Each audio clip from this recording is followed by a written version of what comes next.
everyone. Welcome back to Unfiltered Perspectives. I'm Tara. I'm Kimberly. And I'm Leslie.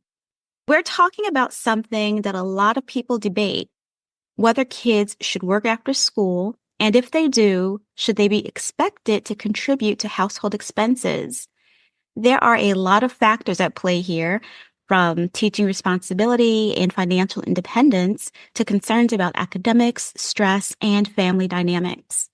We'll be exploring the benefits, the potential downsides, and how this decision can impact both kids and families in the long run. This is Unfiltered Perspectives, where real talk leads to real growth, and every perspective is valued. Awesome. Thank you, Tara, for the introduction to today's topic. I guess we can start with me and how I feel about it. I had my first job when I was 14, back, way back, when they had the summer program. I honestly don't even know if that's something that we have anymore, the summer youth program. But I was 14, and I remember, as far as contributing to the household, I remember giving my mom, your grandmother, money, and then at some point she had saved it and had given it all back to me. So, so that was that. But everyone has a different in opinion as far as whether their teenagers should be working or not working, focusing on, just school or, so it varies. And it was only a couple of weeks ago where I was having a conversation and I was somewhat against it for my son, who was 17. This is last year in high school, wanting him to focus on his grades. And also he plays 2 sports and he opted out of one of them so that he could focus. And I just thought that him having a job would be a little bit of a burden. And also, being young, do you really want to take their weekends away from them because they are still in school? I believe they can only work a certain number of hours or up to a certain hour after school. So then now this is their whole weekend. But interestingly enough, that was my opinion. And having a conversation with my son on yesterday, finding out that he wants to work. And so I brought that to his attention. Are you willing to give up your weekends? And I guess for him, if he's willing to give up his weekends and he can still handle the study load and all of that, then I have to let that be his decision. As far as contributing to the household, I would probably do the same thing. I'd probably let him contribute so that he understands the responsibility. And then at some point, just give it back to him without him knowing that I've been saving it until he reaches a certain age where he should contribute. If he's going to still be home and work, he should contribute. Why does he want a job? Why does he want a job? Mm-hmm. You know what? I don't even know that I even asked him that question because I was so stuck in my, I don't think you should work. Mm-hmm. More, the way he spends our money,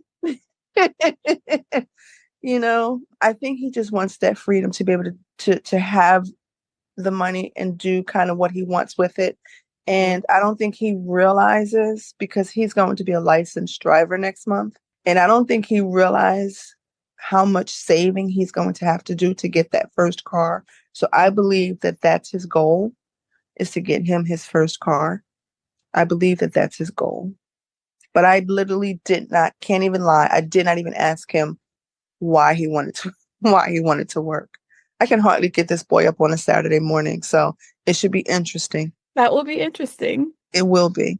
I personally, I think in New Jersey you could get working papers at 14. 14. Mm-hmm. And so my recollection is that all through high school, again, with these sort of summer job programs, Mm-hmm. I worked summer jobs. And then maybe the last 2 years of high school, also an after school job. But my recollection also is that that money went to things like after school clothes and supplies and maybe incidentals during the school year, saving, but not towards the household finances. Right. Oh, we did set up, I have had a bank account, checking account since high school. And so a lot of the financial literacy on understanding how to run a bank account, by the time I was an adult, I understood that for myself. Mm-hmm. I remember I had been working since I was 14, started with summer jobs, working Mm-hmm. like like like the both of you through like the summer youth program or something like that. And I also remember for me it must have been like my last year of high school. I worked after school during the school year. I don't recall if I had a checking account. I must have had, gotten my money cash somehow. But Mm-hmm. I don't recall having a checking account at that time. But I do remember working, and the reason for it was not, I don't recall it being to contribute to household expenses. It was mostly for, things that I might want to do with money. If I wanted to do anything extracurricular, or if I wanted to, like Kim said, buy school supplies, school clothes, and things of that nature. Mm-hmm. With here, I remember when Matthew was in high school, there was some program where he had the opportunity, I think, to try to get a job. But at that time, we really did not want him to do that during the school year Mm-hmm. because we wanted him to be focused on his academics Right. or Right. any other extracurricular activities or volunteer opportunities, Right. not going out but I know that there are reasons why, well, where it would be, I guess, fair or something for kids to have to work. I mean, I'm not against kids working after school. Mm-hmm. I'm not against kids working during the summertime because I think it does teach responsibility. It also, I think, but when it comes to them having to contribute to household expenses, Mm-hmm. that's where it becomes a little iffy for me because Mm-hmm. I think it's important, like I said, for them to be able to make money because it teaches financial responsibility. But Right. it might be fair for them to contribute to household expenses because it teaches them, the value of money. It teaches them about working ethically. It teaches them about contributing to family Family. responsibility, the family responsibilities. And also in some situations, it might be necessary for them to contribute to the financial health of their family because Yeah. sometimes, a lot of families, they have very limited resources and that money is necessary. It comes in handy. Mm-hmm. So in those situations, it could be important just for the family survival. Right. Yeah, I was about to make that point as well, that if it's necessary, you do what works for your family. If it's necessary, then I'm not against it. I'm not speaking against it because everyone has to do what works for their family and their situation. Exactly. Yeah. It teaches importance of, just being supportive of your family members when things are rough. Mm-hmm. Even if, it doesn't necessarily mean like you're going to be outside if your kid doesn't, put in like half of that paycheck, but it Right. teaches them that we Yeah. are all working together here to support each other. And so that looks to, I guess, what do you call it? Sharing responsibility. So I hope this doesn't take us off topic, but I wonder then if we're talking about shared responsibility and contributing to the household, what you think about chores and allowance. Do you think that kids in the household should get allowance? Do you think that kids in the household should do chores? Do you think that they should get an allowance that's tied to chores?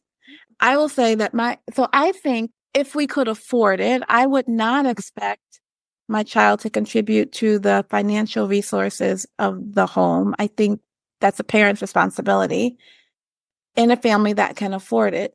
But I also would expect my child or any youth in the household to contribute in other ways through chores. And that's the way that they're contributing to the running of the family. But I also don't know that I would give an allowance for that because it's not something that you do for money. It's something that you do because this is what we do as a family that depends on each other. And Exactly. Everybody contributes. I think it goes back to how you structure it for your family.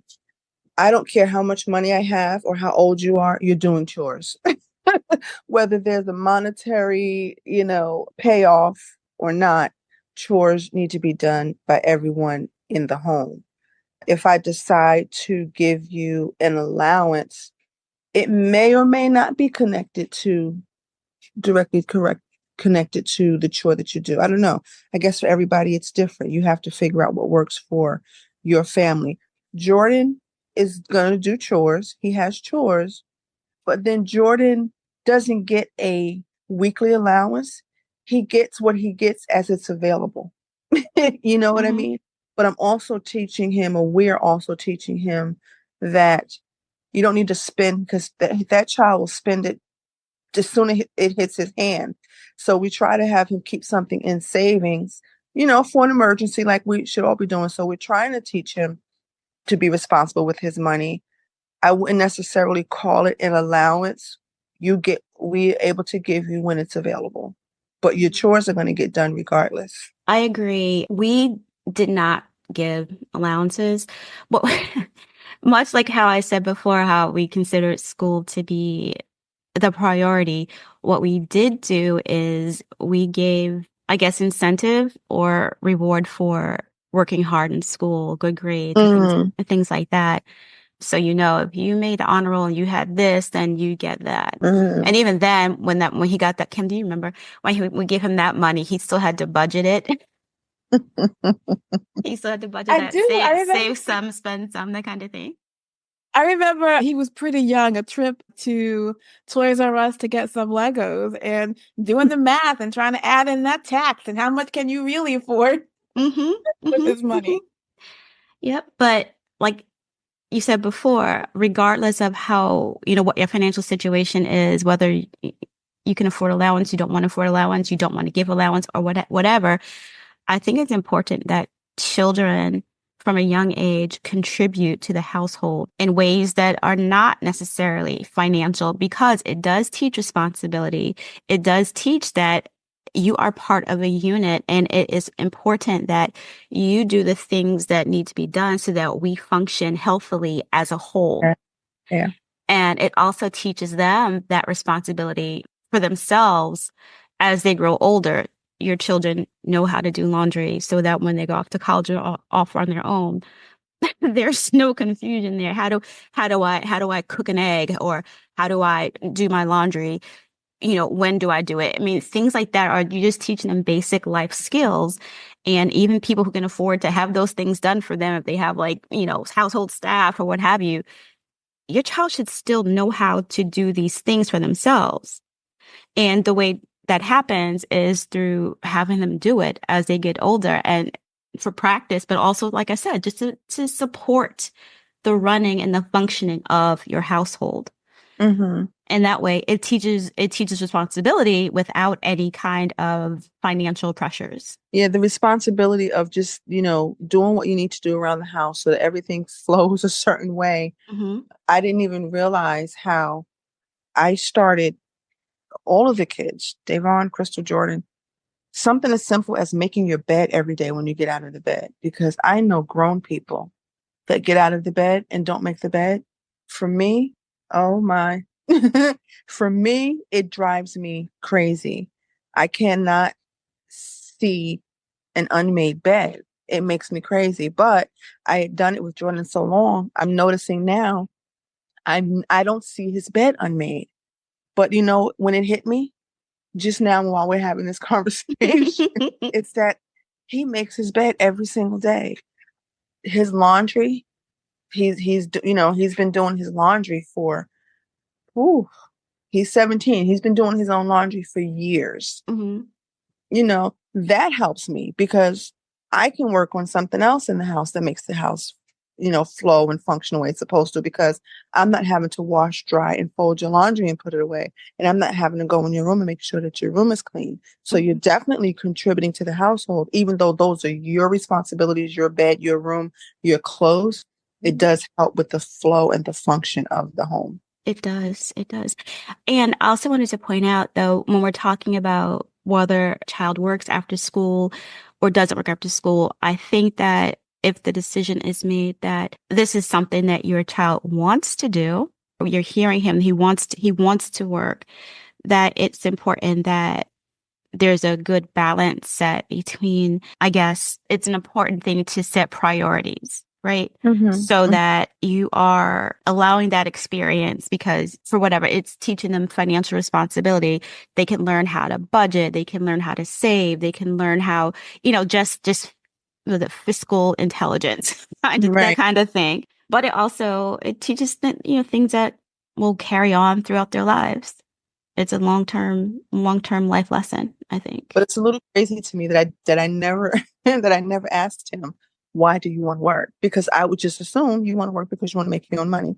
Yeah. I hope he's not thinking to contribute to the household, because that's not going to be comfortable for me, regardless of my financial situation. It just wouldn't be.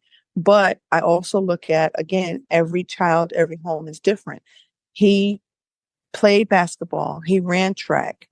He's, in church, in ministry. He's doing a lot of things. And so with all of that, for me, working would be at the bottom of those list of priorities. However, that's my list. May not be at the Right. bottom of his list of priorities. But I don't want those other areas to suffer: school, youth ministry, track. Like I said, he opted out of basketball. I wouldn't want all of those other things to suffer because you feel like you need to work. So I do need to understand why he feels that's necessary. And given that you're young, you're giving up your weekends. You're giving up your weekends. Your weekends are all you have right now during the school year. So, but we'll see. Well, I'll report back.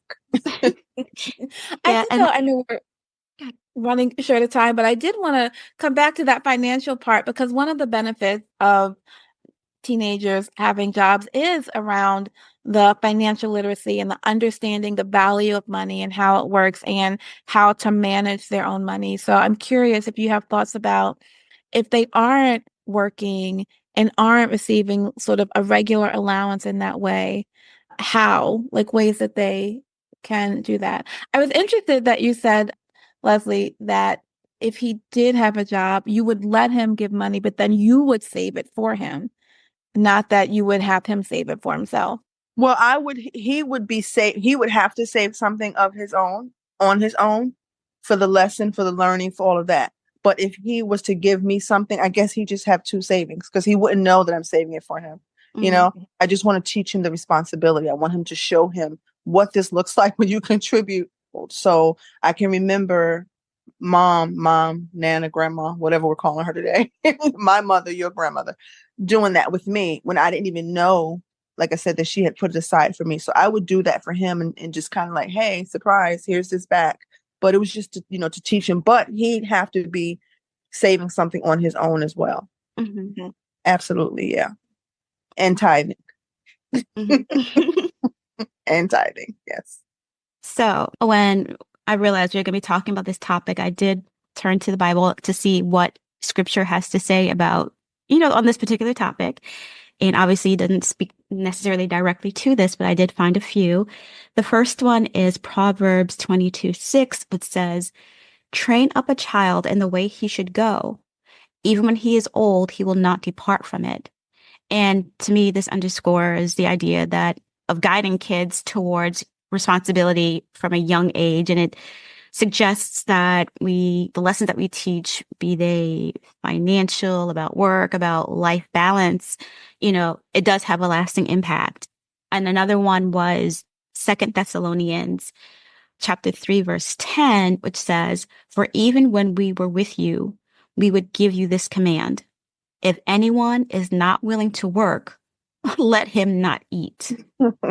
And this, it stresses the importance of personal responsibility and contributing to, the well-being of the community or the family through work. But I think also that it's a principle of fairness, because it basically says that everyone should contribute according to their ability. It's not saying that you have to force your child to work and you have to take their money, but, let them, or even that they have to work and contribute money, but they're able to do and give to the family as a unit as they are able. And for me, it was important that these two concepts the balance between like training children and holding them accountable for their actions is really important. And I think that the lesson is twofold because with the first one, with the Proverbs verse, parents play a really big role in teaching kids the important values of things like hard work and taking care of the things that they have and helping other people. And these lessons, I think, set the foundation for growth and independence. Mm-hmm. Definitely independence. And it's about teaching them and preparing them for real life so they can handle responsibility and understand the value of contributing, whether it's at home or in the community or later on in their careers. So I think that when we instill these values early, they're better equipped to navigate life when they grow. Yeah. And then with the Second Thessalonians verse, and I think we talked about this a little bit, but once kids are old enough, once they're mature enough, I think it is probably a good idea to encourage them to work or contribute in some way, Mm-hmm. in Mm-hmm. some way. And this could mean, like we said, helping out with chores. It could mean getting a part-time job or even pitching in financially if it makes sense. Mm-hmm. If it makes sense. And the idea is that everybody in the household has a role to play. And that by contributing, the kids, they start to feel a sense of purpose and responsibility. And like they're actually a meaningful entity in this unit, in this household, that they're contributing and their voice being heard, and they are just adding to the value. Everybody working together adds to that value. So yeah, so basically I think the key takeaway, and actually what the key takeaway is that parents should teach children that contributing in any way is part of being responsible and part of being a capable adult. And that it should be introduced, I think, at the right time and in a way that supports their growth and their development without stressing them, without overwhelming them, without it being an undue burden. Because, and I'm saying a lot here, sorry, is that, I don't know, I think it's important that children aren't made to shoulder too much too soon. Mm-hmm. And like Leslie, that's like what you said, how if he were to give money, you hope he doesn't want to have a job so that he feels like he has to do this to help your household finances. But because I understand definitely where you're coming from, because you don't want to feel like he's putting on too much. You don't want to feel like he is taking on too A role much too doesn't need. soon, a role that Yeah. he doesn't need to, and it's not his responsibility, right? Mm-hmm. So we want to encourage kids to contribute in meaningful ways, and because it's important, and it's important to protect their well-being also, and make sure that their focus is on their education and their development and just, their overall well-being Yeah, here. that was the thing, to just know where the focus is Mm-hmm. and prioritize. Even in contributing, it may be something as simple as, you're giving it to me, but you're not. Mm-hmm. Let's put it on your phone bill. Right. You know what I Yep. mean? It's for you, but it's helping the household, because that's one less bill that, say, I have to take on, or half of your phone bill, or Yes. something where it's really going towards something that you're benefiting from. Mm-hmm. But yeah, Kim, you have anything you want to add? No, not more than we said. Sorry. That's What was okay. that? She said not more than we've already said. So at the end of the day, whether or not kids should work after school or contribute to household expenses is a deeply personal decision, and it's influenced by family circumstances, values, and what's best for your child. There's no one size fits all answer, and it's important to approach the topic with care. And so again, thank you for joining us for this episode of Unfiltered Perspectives. Be sure to look for a new episode on Thursday mornings, and don't forget to share, rate, review, and subscribe to our podcast so you never miss an episode. Find us on Facebook and YouTube at Unfiltered Perspectives, and Instagram at Unfiltered Perspectives IG. And if you want to send us a note or an email, we're at unfilteredperspectives@outlook.com. Thank you once again for listening in. We appreciate your support. We look forward to hearing what you want to hear about on our upcoming episodes. We'll see you here next time. Bye-bye.